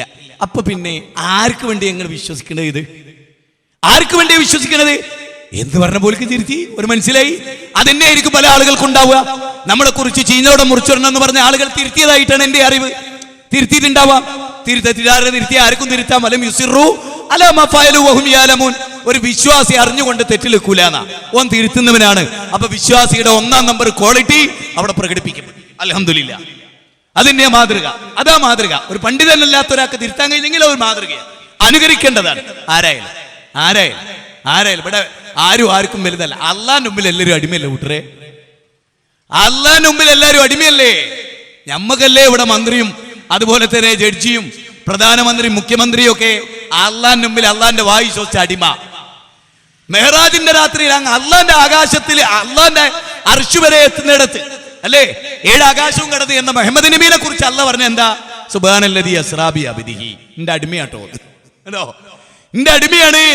ആരും ഞെളിയരുതേന്ന് അള്ളാഹ് പറയാണ്. നിങ്ങളൊക്കെ എന്റെ അടിമയാണ്. ഖുർആൻ അവതരിച്ചതിനെ കുറിച്ച് പറഞ്ഞിടത്തൊക്കെ മുഹമ്മദ് നബിയുടേതല്ലത് ഞാൻ അവതരിപ്പിച്ച വൈൻ കുന്തും ഫീ റൈബിൻ മിമ്മാ നസ്സൽനാ അലാ അബ്ദിനാ. അബ്ദ് ഉണ്ടോ? അവിടെ എന്റെ അടിമയാണ്. അപ്പൊ നമ്മളൊക്കെ അടിമകളാണ്, അള്ളാന്റെ അടിമകളാണ്. ആ അള്ളാന്റെ അടിമകളായി ഇവിടെ ജീവിച്ച് മരിക്കണം. പടച്ചോൻ ഇഷ്ടപ്പെട്ട പടപ്പുകളായി ജീവിച്ച് മരിച്ച് പടച്ചോൻ മുമ്പിൽ ഉയർത്തെഴുന്നേൽപ്പിക്കണം. ഇതാണ് നമുക്കൊക്കെയുള്ള ബാധ്യത എന്ന് നമ്മൾ മനസ്സിലാക്കുക. അപ്പൊ അതിൽ ഏറ്റവും പ്രധാനമാണ് ഈ സമൂഹത്തിന് മുമ്പിൽ നമുക്ക് നൽകാനുള്ള സന്ദേശം, ഏകദൈവാരാധന. ഈ ലോകത്തിന്റെ സിട്ടാവനയല്ലാതെ ഒരു ഘട്ടത്തിലും നിങ്ങൾ ആരാധിക്കരുത് എന്ന് മനുഷ്യ സമൂഹത്തോട് മൊത്തമായി നമുക്ക് പറയാനുണ്ട്. എത്ര ആയത്തുകൾ ദുർവ്യാഖ്യാനിച്ചാലും, എത്ര ഹദീസുകൾ ദുർവ്യാഖ്യാനിച്ചാലും അല്ലാഹു അല്ലാത്തവരെ ആരാധിക്കാൻ ഒരു പഴുതും ലാ ബുർഹാന ലഹു ബിഹീന, ഒരു തെളിവില്ല.